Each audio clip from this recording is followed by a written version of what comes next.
Bulsho waliba waxay leedahay dhalinyaro u soo kobcaysa oo dhinacyo kala duwan uga soo kobcaysa si ay u beddelaan jamca haatan taagan, kaas oo ka caawin doona sii socoshada iyo ilbaxnimada iyo horumarka bulshadaas, wuxuuna ku saabsan yahay siday u soo kobcaan oo ay u soo taabagalaan da'yartaas gaar ahaana dhalinyarta iyo wiilasha iyo gabdhaha, sida wax loo baro aqoon ahaan iyo kobcinta dhaqanka iyo diinta. Caqiidaduna kama maqna oo ah muhiimadda ugu ballaaran ee xoogga la saaro. Haddaba waxaynu mowduucan si gaar ah fiiro ugu eegi doonaa mowduucan oo aan ku dul istaagi doonaa arrimaha la xiriira bulshada iyo mujtamaca Soomaaliyeed oo aad moodid wiilashu inay ka cagajiidayaan waxbarashada waqti xaadirkan adduunka, kaas oo inta badan sabab u yahay arrimaha internetka oo aad u faafay, waxyaabo kala duwanna ay halkaasi ka jiraan, iyadoo inta badan ay waalidiinta ay xiriirka kala dhaxeeya wiilasha uu sii xumaanayo.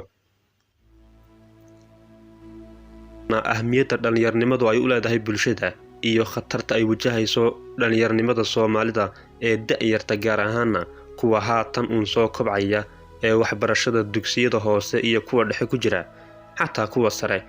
Waxaa suurtagala inaad isweydiinaysid marka lagu leeyahay habacsanaanta dhalinyarnimada. Haddii aad internetka isku badisid tahayna arday ood habeen leelkeed soo jeedid, ogow in ay wax walba oo aad baranaysay ismasixi doonaan, maxaa yeelay maskaxdu ma wada qaabili karto laba waqti oo aad u kala duwan. Hurdada oo la seexdo habeenkiina waxay ka micno tahay ahmiyadda ugu wanaagsan ee dhinaca caafimaadka, maadaama waxa ugu fiican ay tahay hurdada oo la seexdo hurdo ku filan maskaxda. Taas waa qodobka koowaad. Haddii uu qofku waayana wuxuu la kulmi karaa caqabadda dhabta ah ee markaasi uu kala kulmayo inuu horey u sii socdo. Rag iyo dumarba waqti xaadirkan telefoonada gacanta ay dadku isticmaalaan, internetkuna ugu jiro, waxaa muuqata ood halkaa ka dareemi kartaa inuu waqti dheer qofka ku qaato baraha bulshada isticmaalkiisa. Waxyaabahaas oo ay naftu la qabsato oo laga xakameyn kari waayna uu sababo inuu ardaygu ka cagajiido waxbarashada dugsiyada uusan aadin oo jaro. Tusaale ahaan oo kale, isagoo loo diray waxbarasho inuu jaro ama meel kala qabto isagoo aan teginba dugsigii ama goobtii waxbarashada, halkaas oo waalidkiina laga qaadayo lacag, isla markaana ay halkaasi u malaynayaan inuu mustaqbal ifaya uga soo socdo, waaba ardaygii dhexda ka laabay ee aan teginba waxbarashadii. Taas waxaa sababaya waxyaabaha khatarta badan ee aan u dhaxaynin ay markaasi ay muhiimka tahay inay ka wada shaqeeyaan macallimiinta waxbara ee barayaasha goobaha waxbarashada ku sugan iyo dadka waalidiinta ah, kuwaas oo haddii ay si isku dhaf ah uga shaqeeyaan arrimaha dhalinyarta gaar ahaan ardayda ay ahmiyad aad u wanaagsan ay u tahay in markaasi si tartiib ah loola socdo tallaabo ardayda. Marka si guud loo eego mujtamaca Soomaalida, waqti xaadirkan internetku meel walba uu gaadhay, waxaad moodaa inay waxbarashada habluhu kaga fiican yihiin wiilasha oo ay aad ugu dadaalaan haddii ay tahay dhinaca maadiga iyo diiniba.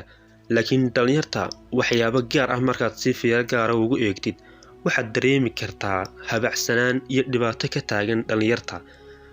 Arrinkan waxa ugu culus een dusha u saarayna dhibaatadan inuu sababayna waa internetka ay isticmaalayaan oo aysan waalidku war uga haynin. Haddaba waxaa loo baahan yahay inuu waalidku yahay in uu dusha u rito mas'uuliyadda dhabta ah ee saaran, sidaas awgeedna uu la shaqeeyo oo ka taba shaqeeyo ardayga iyo wiilka yar ama gabadhba, si markaasi loo fahmo waxa ay wajahayaan dhalinyartu.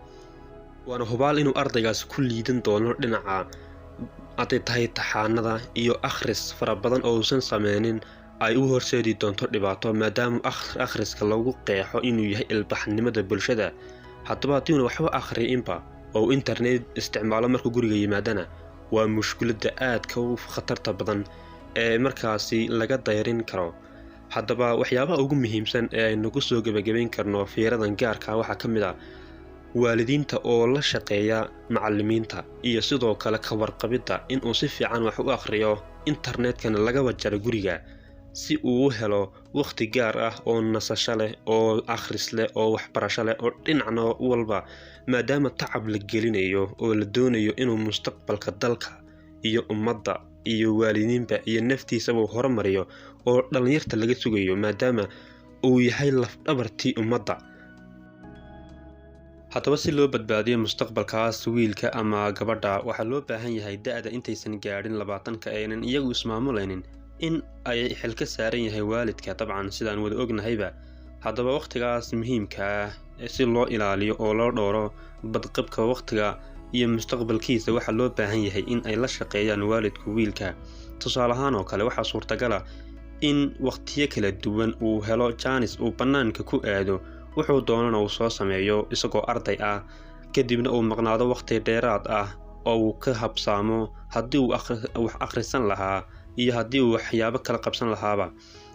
taana waxyaabaha muhiimka ah waa in ay waalidku sameeyaan in ay la saaxiibaan oo ay si dhib yar oo fudud oo aan waxyeelo gaarsiinaynin ay ardayga ula sheekaystaan. laakiin haddii aad mar walba isleedahay qowda maqashii waxna ha u qaban, wiilku ma noqon doono mid u firfircoon oo dhisi doono mustaqbalkiisa gaar ahaaneed iyo midda shacab ama markaasi mujtamaca.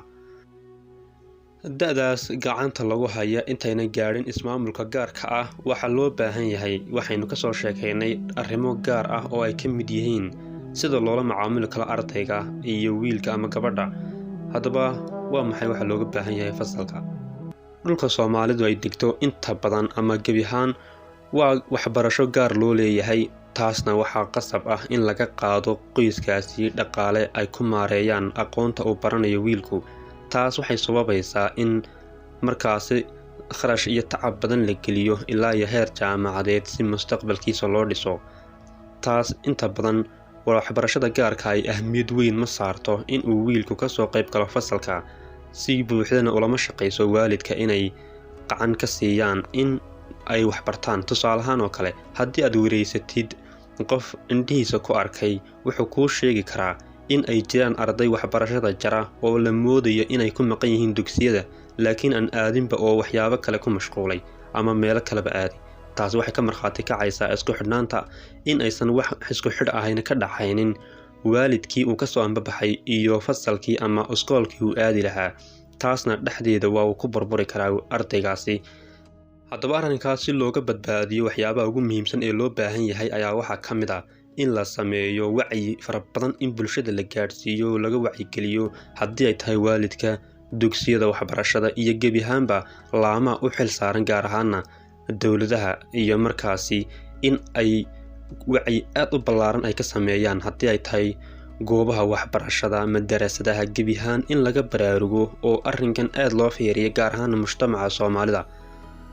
jamaca Soomaalidu inta badan sidaan mowduucan aan ciwaan uga dhignayba inta badan waxaad moodaa inay ardayda waqti xaadirkan gaar ahaan sabankan ay ka cagajiidayso dhinaca waxbarashada markaad fiiro gaara ku eegtid.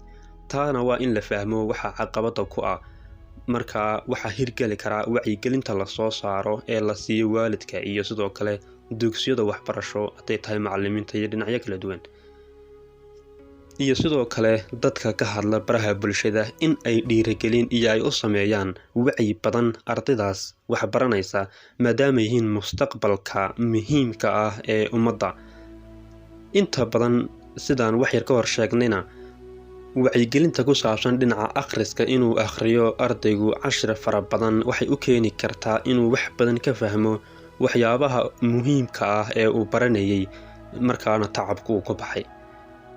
sabankan uu arrimaha internetku hawada ka sii saaray xiriirka dadka markaasi ee mar aanan fogeyn ay jireen in aynan jirinba internetku. taas markaasi waqti xaadirkan la joogo waxay ka turjumaysaa in waqti fara badan uu internetka ku baxo oo ah gaar ahaan wiilasha iyo gabdhahaba in ay waqti fara badan ku bixiyaan dhinaca iyo internetka. haddaba waxyaabahaas internetka kama jirto waxbarasho ay iyagu ka baranayaan ee waxay aadaan fasallo iyo dugsiyo gaar u ah oo loogu talagalay inay aqoon ka soo kororsadaan. internetkaas ay isticmaalayaan waxyaabaha iska isticmaalayaan waa waxyaabo aan dan ugu jirin gaar ahaana in ay isticmaalaan ay muuqaalo daawadaan waxyaabo fara badan oo halkaas ay ka dheehanayaan oo aan faa'iido u lahayn iyaga maadaama aysan waxbarasho u aadaynin in ay wax ka soo kororsadaan maadaama uu yahay internetku oo xataa baraha bulshada ay ku jiraan boqolaal malaayiin muuqaalo oo aqoon buuxda leh oo aad wax badan ka fahmi kartid, wax badan aad ka kororsan kartid. hadda waxyaabaha muhiimka ah haddii uusan ardaygu maadaama uu ismaamulaynin inta ka horeysa ilaa da'da 18 inta badan ma fiirin doono waxyaabaha ahmiyadda u leh, waana mas'uuliyadda weyn ee saaran waalidka. waxaa markaas habboon in laga bajaro internetka guriga si uu aqoonta waxbarashada buugaagta uu akhris fara badan u sameeyo, taasna ay u dhisayso aqoontiisa guud ahaaneed. mowduucan intan ayuu ku eegyahay. haddii uu yahay mid macno guud ku fadhiya, muuqaalka like saar oo kanaalkana subscribe saar, lana wadaaga dad kale si uu u gaadho. anigoo Xamse Maxamed ayaa inii soo gudbinayay. nooli kulante.